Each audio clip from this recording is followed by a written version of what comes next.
ధర్మస్థల తవ్వకాల్లో మరొక సంచలనం బయటపడింది. స్పాట్ 1 దగ్గర దొరికిన డిజిటల్ కార్డుల ఆధారంగా ఒక మహిళను గుర్తించింది సిట్ బృందం. స్పాట్ 1 దగ్గర పాన్ కార్డ్, ఏటీఎం కార్డు గుర్తించారు. ఏటీఎం కార్డులో ఉన్న పేరు ఆధారంగా ఆమెను గుర్తించింది సిట్ అధికారుల బృందం. ఆమె అడ్రస్ను ట్రేస్ చేసి పట్టుకున్నారు సిట్ అధికారులు. పాన్ కార్డులో ఉన్న వ్యక్తి చనిపోయినట్లుగా గుర్తించారు. అతని తల్లి ఏటీఎం కార్డు కూడా అక్కడే గుర్తించారు. ఆమెను ట్రేస్ చేశారు సిట్ అధికారులు. ఆ కార్డు అక్కడికి ఎలా వచ్చింది, మిస్ అయిందా లేదంటే ఇంకేమైనా జరిగిందా అనే కోణంలో ఆమెను సిట్ విచారిస్తోంది.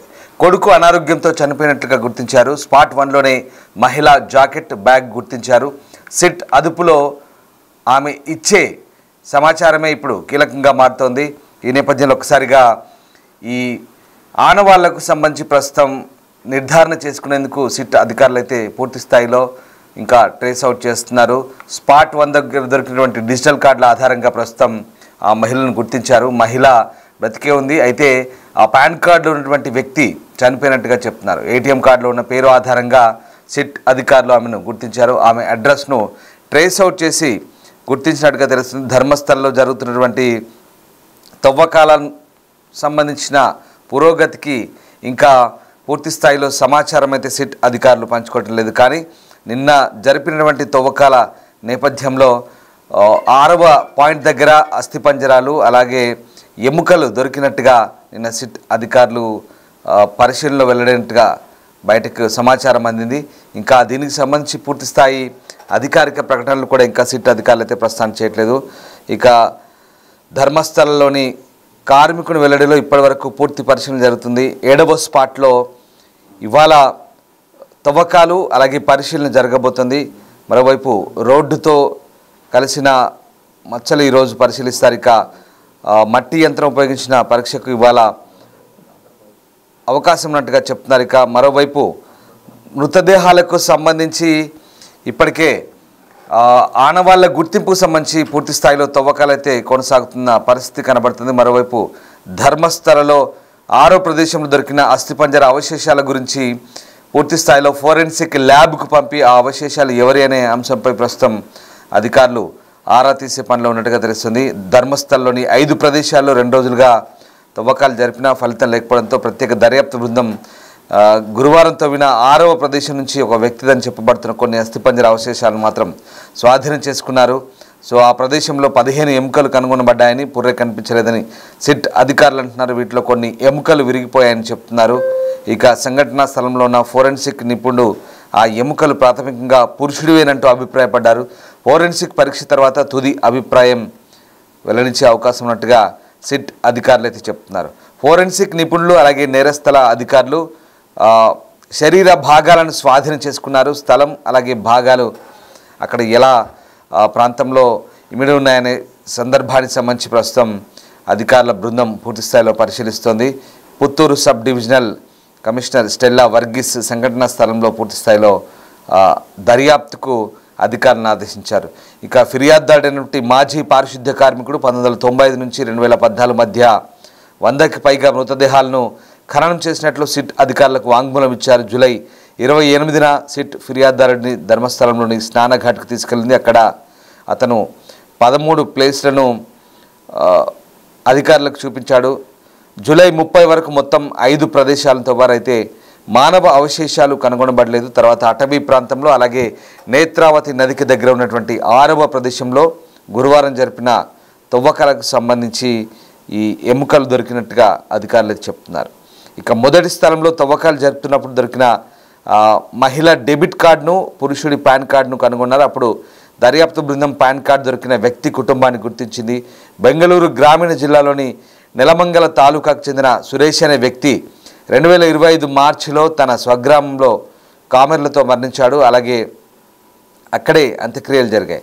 సిట్ బృందం అతని ఇంటికి వెళ్ళి చూస్తే మృతుడి తండ్రి ఆ పాన్ కార్డు తన కుమారుడిదేనంటూ నిర్ధారించారు. మృతుడు మద్యానికి బానిస అయ్యాడని సిట్ అధికారులు చెప్తున్నారు. మరణానికి ముందు ధర్మస్థలాన్ని సందర్శించినప్పుడు అతను పాన్ కార్డును పోగొట్టుకొని ఉండవచ్చని వారు అనుమానిస్తున్నారు. అయితే డెబిట్ కార్డు కూడా ధృవీకరించబడింది. అది సురేష్ తల్లిదన్నట్టుగా గుర్తించారు. ఆమె బతికే ఉంది, అలాగే క్షేమంగా ఉన్నట్టుగా కూడా అధికారులు చెప్తున్నారు. మొత్తం మీద తవ్వకాలకు సంబంధించి దొరుకుతున్న ఆనవాళ్ళ విషయంలో అనేక సంచలన అంశాలు అయితే బయటపడ్డాయి. ఇక ఆ డెబిట్ కార్డులో ఉన్నటువంటి మహిళ బతికే ఉందని, పాన్ కార్డులో ఉన్నటువంటి పురుషుడు మాత్రం చనిపోయాడని, ఆ డెబిట్ కార్డు అలాగే పాన్ కార్డు అక్కడికి ఎలా చేరుకున్నాయో కూడా తెలియని పరిస్థితి ఆ కుటుంబ సభ్యులు చెప్తున్నారు. అయితే ఆ వ్యక్తి చనిపోయినప్పుడు అక్కడ ఆ పాన్ కార్డు లేదా డెబిట్ కార్డు మర్చిపోయి ఉండొచ్చు అంటూ చెప్తున్న పరిస్థితి కనబడుతుంది. సో ఓవరాల్గా ఈ ధర్మస్థల కేసు, అస్థిపంజర అవశేషాలు అలాగే పాన్ ఏటీఎం కార్డులకు సంబంధించినటువంటి అంశాలను పూర్తి స్థాయిలో అధికారులు క్రోడీకరిస్తున్నారు.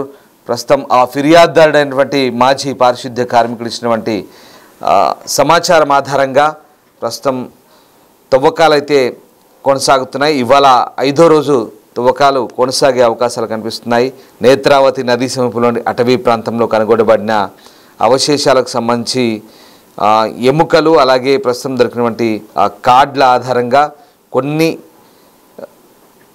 ప్రాథమిక సమాచారాన్ని మాత్రమే ప్రస్తుతం అధికారులు సేకరించగలిగారు. అయితే పూర్తి ఫోరెన్సిక్ పరీక్ష తర్వాత మాత్రమే తుది నిర్ధారణ చేయబోతున్నారు. ఆ 15 ఎముకలకు సంబంధించే అవి పురుషుడిగానైతే ప్రాథమికంగా నిర్ధారించారు. ఇక ఘటనా స్థలంలో ఫోరెన్సిక్ వైద్యులు అలాగే అధికారులు పూర్తి స్థాయిలో వివరాలను నమోదు చేసుకుంటున్నారు. తర్వాత శరీర భాగాలను స్వాధీనం చేసుకుంటున్నారు. మృతదేహాన్ని దొరికినట్టుగా ఎప్పటికప్పుడు అధికారులు వాటిని ట్రేస్ అవుట్ చేసే పని అయితే చేస్తున్నారు. మొత్తం మీద ఇప్పటికైతే ధర్మస్థల్లో వందలాది మృతదేహాలను ఖననం చేసినట్టుగా ఆ వ్యక్తి ఇచ్చిన సమాచారం మేరకైతే జరుపుతున్న దర్యాప్తులో భాగంగా 9 మంది సీనియర్ అధికారులు ప్రస్తుతం ఈ దర్యాప్తును కొనసాగిస్తున్నారు. 20 మంది సిబ్బంది ఈ శోధనకు సంబంధించి పాల్గొంటున్నారు. ఆ సెర్చింగ్ జరుగుతున్న ప్రాంతంలో దాదాపు సిబ్బంది అంతా కూడా వర్షం పడుతున్నా లెక్క చేయకుండా, పరిస్థితులు అనుకూలంగా లేకున్నా కూడా అడవి లోపలికి వెళ్ళి మరి ప్రస్తుతం దానికి సంబంధించిన పరిశోధన చేస్తున్నారు. పరిశోధన చేసిన తర్వాత దొరికిన ఆనవాలను ఎప్పటికప్పుడు ఫోరెన్సిక్ ల్యాబ్కు పంపిస్తున్న పరిస్థితి కనబడుతుంది. సో కర్ణాటకలోని ప్రసిద్ధ శైవక్షేత్రమైన ధర్మస్థల పరిసరాల్లో పలువురు మహిళలను దారుణంగా హింసించి కడతెరిచారన్న ఆరోపణలు ఆ రాష్ట్రాన్ని కుదిపేశాయి.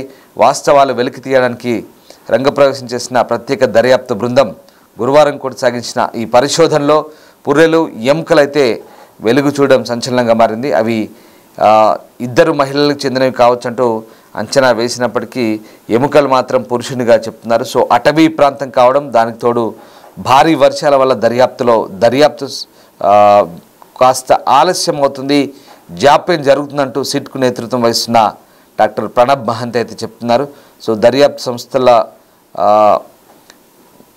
పరిశోధనలో ఇక ధర్మస్థల పరిధిలో ఆ పారిశుద్ధ్య కార్మికుడిగా పనిచేసిన వ్యక్తి దక్షిణ కన్నడ జిల్లా ఎస్పీ అరుణ్ కుమార్కు ఇటీవల ఒక లేఖ రాసినప్పుడు గతంలో అక్కడ మహిళలు, బాలికలపై ఎన్నో దారుణాలు జరిగాయని, తాను ఎన్నో శవాలను పూడ్చిపెట్టానంటూ ఆ వ్యక్తి ఇచ్చిన ఫిర్యాదు మేరకు ఒకసారిగా దేశమంతా ఉలిక్కిపడింది. సో ఆ వ్యక్తులే తమ కుటుంబానికి చెందిన యువతిపై అనుచితంగా ప్రవర్తించడంతో తాము దూరంగా వెళ్ళిపోయామని, ఇప్పుడు ఆ పాప భీతి వెంటాడడంతో తనకు ఆ పశ్చాత్తాపంతో వచ్చి సమాచారం చెప్తున్నట్టుగా ఆ వ్యక్తి ఆ లేఖలో చెప్పారు.